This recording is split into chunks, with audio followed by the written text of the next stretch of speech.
ساڵیادی کۆتایی دەسەڵاتی میرنشینی بابان 175 ساڵ بەر لە ئێستا کۆتایی هات بە دەسەڵاتی میرنشینی بابانەکان. کۆتاییەکانی سەدەی 15هەمی زاینی لە ڕۆژهەڵاتی میرنشینی سۆران میرنشینێک بە ناوی بابان دامەزرا. ئەم میرنشینە دوای ملکەچکردنی هەندێ ناوچە و هۆزی دەوروبەر بەرەو باشوور فراوانخوازی کرد و ناوچەکانی شارباژێڕ و کەرکووک و کفری داگیر کرد. لەم میرنشینەدا 4 بنەماڵە حکمیان دەکرد تا لە کۆتاییەکانی سەدەی 16دا هەڵوەشایەوە. لە ناوەڕاستی سەدەی 17دا فەقێ ئەحمەدی دارەشمانە لە ناوچەی مەرگە و پشدەر سەر لە نوێ بناغەی میرنشینی بابانی دامەزراندەوە.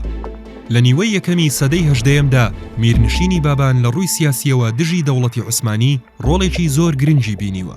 ئەویش دەگەڕێتەوە بۆ بوونی دەسەڵات و هێزی سەربازی میرنشینی بابان.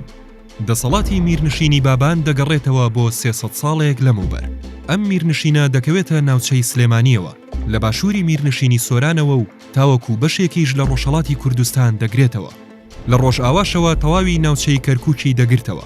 بەشێکی ناوچەی شارە زور لەژێر دەسەڵاتی میرنشینی باباندا بوو. پایتەختی میرنشینی بابان قەڵاچوالان بوو.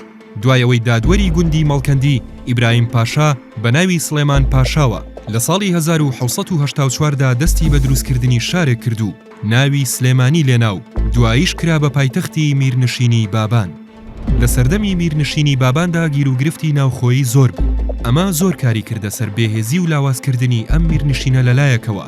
لەلایەکی تریشەوە عوسمانی و فارس بەپێی ڕێکەوتنی پەیمانی قەسری شیرین میرنشینی بابانیان لەناو خۆیاندا بەش کرد. ئیتر لە دوای ئەوەش میرنشینی بابان جارێ دەکەوتە ژێردەستی عوسمانی و جارێکی تری ژێردەستی فارس. لە سەردەمی میر عەبدولڕەحمان پاشادا جارێکی تریش میرنشینی بابان بەهێز بووەوە و سەربەخۆیی خۆی ڕاگەیاند. عوسمانیەکان لە ساڵی 1822دا بە لەشکرێکی زۆر بەهێز و لەژێر سەرکردایەتی مامەد پاشا خۆیدا هێرشی بردە سەر سلێمانی کە پایتەختی میرنشینی بابان بوو. نزیکەی 500 کەس لە لەشکری عوسمانی کوژرا. بەڵام لە دواییدا عوسمانیەکان توانیان شاری سلێمانی بگرن. مەحموود پاشا لە دوای مردنی باوکی بوو بە سەرۆکی میرنشینی بابان و تاوەکو ساڵی 1834 دەسەڵات بەدەستی ئەو بوو.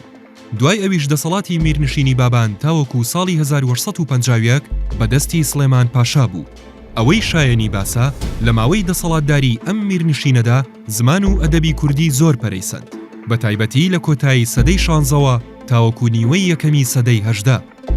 دروستبوونی قوتابخانەی شیعری کلاسیکی کوردی بە ڕێبەرایەتی نالی 1997 بۆ 1855 و هاوڕێکانی سالم و کوردی و مەحوی کە شەقڵشکێنی شیعری کوردی بوون لە دیالێکتی کرمانجی خوارودا و دواییش بوو بە زمانی ئەدەب و نووسین و زۆر لە شاعیرانی تریش هەر لەسەر ئەو ڕێچکەی ڕۆیشتن و پەیڕەویان کردو پەرەیان بەو زمانە ئەدەبیەدا.